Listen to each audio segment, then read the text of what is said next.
নামাজ এটা আপনারা জানেন দীর্ঘদিন পড়ে এসেছেন।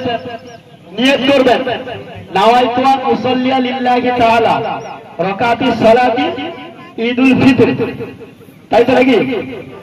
মাসিত্তাতি, মাসিত্তাতি মানে মা মানে সাথে, আর সিত্তা মানে 6, মানে 6 সাথে। কিসের সাথে?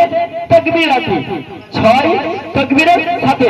ওয়াজিবুল্লাহি তাআলা, ওয়াজিব নামাজ ঈদুল ফিতরে ওয়াজিব নামাজ ইমামের পিছনে ইক্তেদাই বিহাদাল ইমাম, ইমামের পিছনে আদায় করছে। এর মানে হচ্ছে এটা।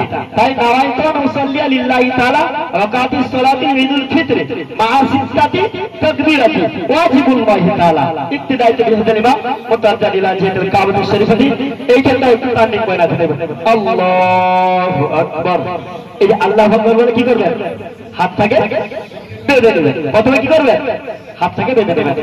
এই তাকবীরগুলো দেয়া কিন্তু ওয়াজিব, তো তাই একটু গোলমাল হয়ে যায়। প্রথমে বেঁধে নেবেন, তারপরে দোয়ায় সানা পড়বে। দোয়ায় সানা পড়ার পরে ইমাম সাহেব 3টে তাকবীর দেবে। কত তাকবীর দেবে? 3টে তাকবীর দেবে। প্রথম তাকবীর দিয়ে হাতকে ছেড়ে দেবেন, দ্বিতীয় তাকবীর দিয়ে হাতকে ছেড়ে দেবেন, তৃতীয় নম্বর তাকবীর দিয়ে হাতটাকে কি করবেন? বেঁধে নেবেন। তারপরে সূরা কিরাত পড়া হবে। সূরা কিরাত পড়ে রুকু সিজদা হবে, 1 রাকাত হয়ে গেল। দ্বিতীয় নম্বরে দেখবেন এখানে একটু ভুল হয়ে যেতে পারে। দ্বিতীয় নম্বরে সূরা কিরাত ইমাম সাহেব পড়বে। সূরা কিরাত শেষের পরই যে বেতের নামাজের মধ্যে হাত বাঁধার পরে কিছু মানুষ সিজদায় চলে যায়, বুঝলেন?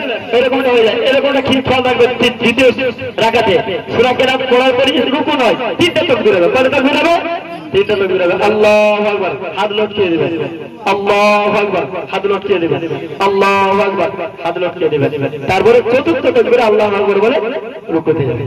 মনে থাকবে সবার? সবাই মনে থাকবে তো ইনশাআল্লাহ। সকলে আমরা কাঁধা সিধা করে